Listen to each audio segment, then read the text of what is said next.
السلام علیکم ورحمۃ اللہ وبرکاتہ۔ دوستو، میں نفیس اکبر قاسمی حضرات صحابہ کرام رضوان اللہ تعالی علیہم اجمعین سے عقیدت و محبت اور ان کا ادب و احترام ایک مسلمان کے لیے لازم اور ضروری ہے۔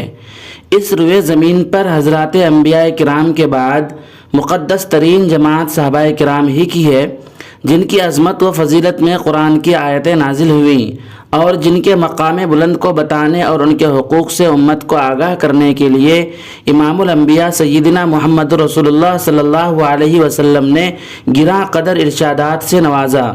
کیا صحابہ کرام کی شان میں ذرہ برابر بھی گستاخی اور بے ادبی برداشت کی جا سکتی ہے؟ کیا صحابہ کرام کی شان میں گستاخی کرنے والا شخص گمراہ، فاسق و فاجر اور کافر ہوگا؟ اسی سلسلے میں کسی نے دارالعلوم دیوبند سے سوال پوچھا ہے۔ سوال: اگر کوئی شخص صحابہ کرام کی شان میں گستاخی کرے جیسے شیعہ حضرات کرتے ہیں تو اس کا کیا حکم ہے؟ وہ شخص جو ایسا کرے اور شیعہ حضرات مسلمان ہیں یا کافر؟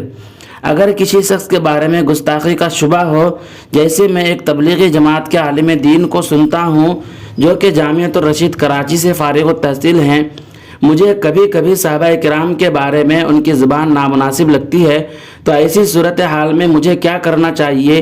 کیا میں انہیں سنتا رہوں یا سننا چھوڑ دوں؟ دارالعلوم دیوبند نے جواب دیا ہے، بسم اللہ الرحمن الرحیم: صحابہ کرام کی شان میں گستاخی کرنے والا فاسق، فاجر اور گمراہ ہے۔ اگر گستاخی اس درجے کی ہو کہ اس میں کسی قطعی دلیل کا انکار لازم آئے تو یہ کفر ہے۔ مثلا حضرت عائشہ صدیقہ رضی اللہ تعالی عنہ پر تہمت لگانا، شیعوں میں جس فرقے کی عقائد کفریہ ہو، مثلا حضرات شیخین کی صحابیت کا انکار کرنا یا حضرت عائشہ صدیقہ رضی اللہ تعالی عنہ پر تہمت لگانا یا قرآن میں تحریف کا قائل ہونا وغیرہ، تو ایسا فرقہ کافر ہے۔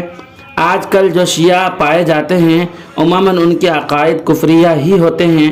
واضح رہے کہ جو عالم دین صحابہ کرام کے بارے میں اس طرح کے نامناسب جملے اپنی زبان سے نکالتے ہیں وہ بھی کافر ہوگا، اور کوئی صحابہ منافق نہیں ہو سکتے۔ البتہ صحابہ کرام میں بعض منافق بھی تھے۔ قرآن کریم کے بیان کے مطابق عہد نبوی میں منافقین کا بھی ایک گروہ تھا جو مسلمانوں ہی میں گھلا ملا رہتا تھا۔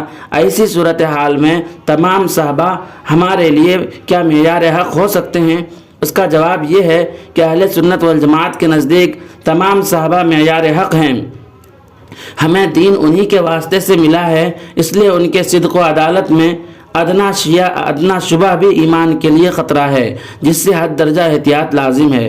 رہا مسئلہ منافقین کا، تو قرآن کریم کی صراحت کے مطابق عہد نبوی میں منافقوں کا ایک گروہ ضرور موجود تھا جو اسلام مخالف سازشوں میں آگے رہا کرتا تھا، لیکن قرآن کریم کی پیشین گوئیوں کے مطابق وہ اپنے ناپاک عزائم میں بری طرح نامراد ہوا۔